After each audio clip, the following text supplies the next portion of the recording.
Okay, I'm going to do a real quick run through of what it'll be like at church Sunday.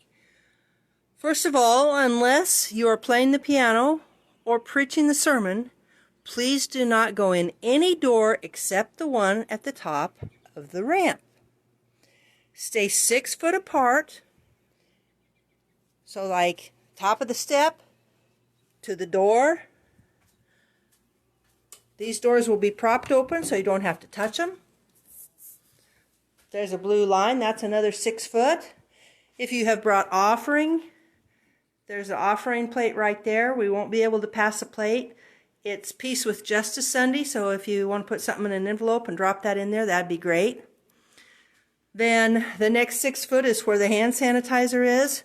I don't have any masks there right now, but by Sunday there'll be a few masks here that we encourage you to use. We aren't going to absolutely require them in most of the church. We have one area that we will, but there will be ushers here, and they will usher you to your seat. You're not going to get to sit wherever you want. I'm sorry.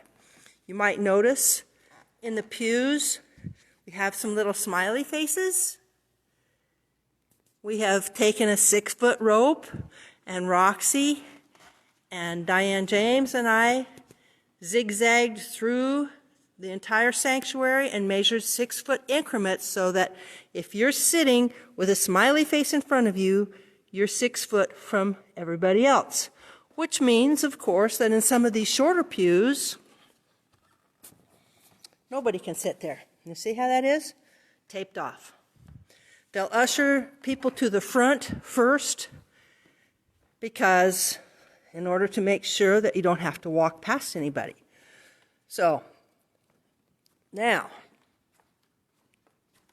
this whole section, the whole south side, this is all face coverings required. You see these blue X's? Nobody can sit right next to the aisle because even though there isn't somebody every other aisle, but this isn't a very wide aisle. So we just don't think, well, the rope told us this isn't quite 6 foot.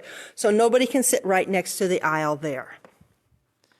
And if you sit on this side, you have to leave your mask on through the whole service. After you're seated, stay seated. We won't stand up to sing the doxology or anything. We will stay seated until it's time to leave. When it is, there'll be no candle lighters.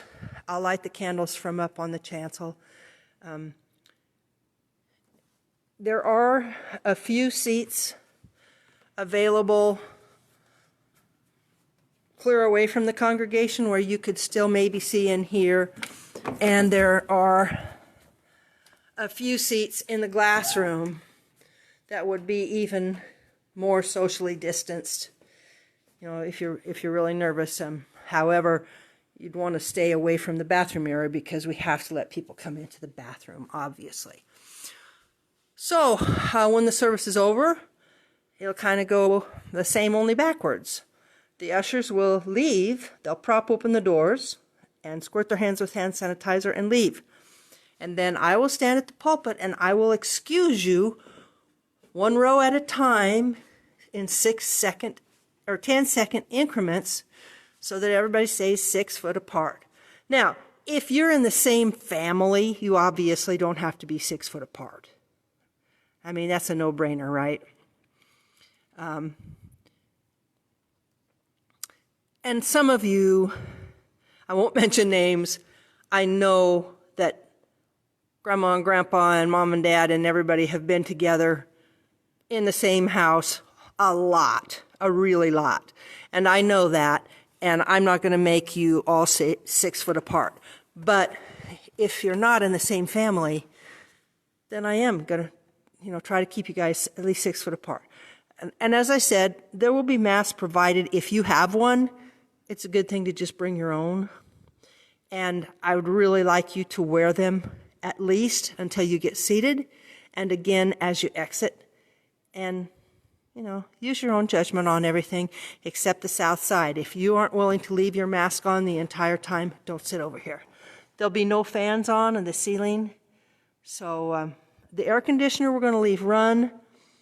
We put brand new filters in yesterday. They're not HEPA filters, but at least they're a filter. So that's a little different than just a fan blowing the air around from one person to another. And when you leave, please put some hand sanitizer in the palm of your hand, and when you get to the bottom of the rail, lube up with hand sanitizer. As soon as you get home, wash your hands with soap and water.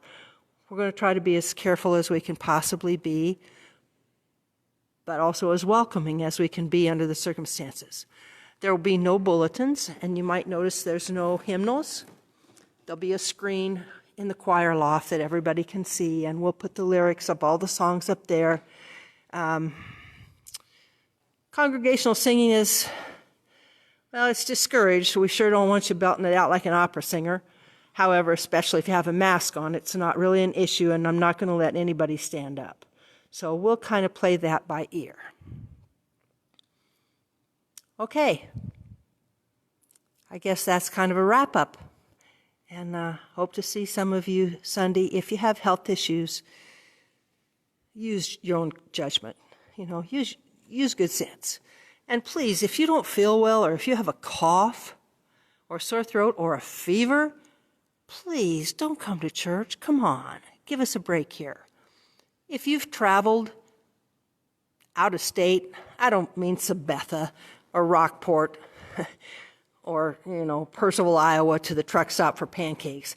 I'm talking about Kansas City, Oklahoma City, Chicago. If you have traveled far within the last 14 days, just sit it out for a while before you come back to us, okay?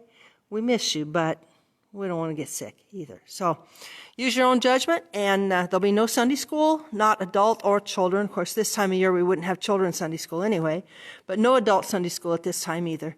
And, of course, no coffee or rolls. Some of that's just common sense, and you've seen the CDC, so you know. We're going to try to follow the rules as close as we can and worship God together. Talk to you later. God bless.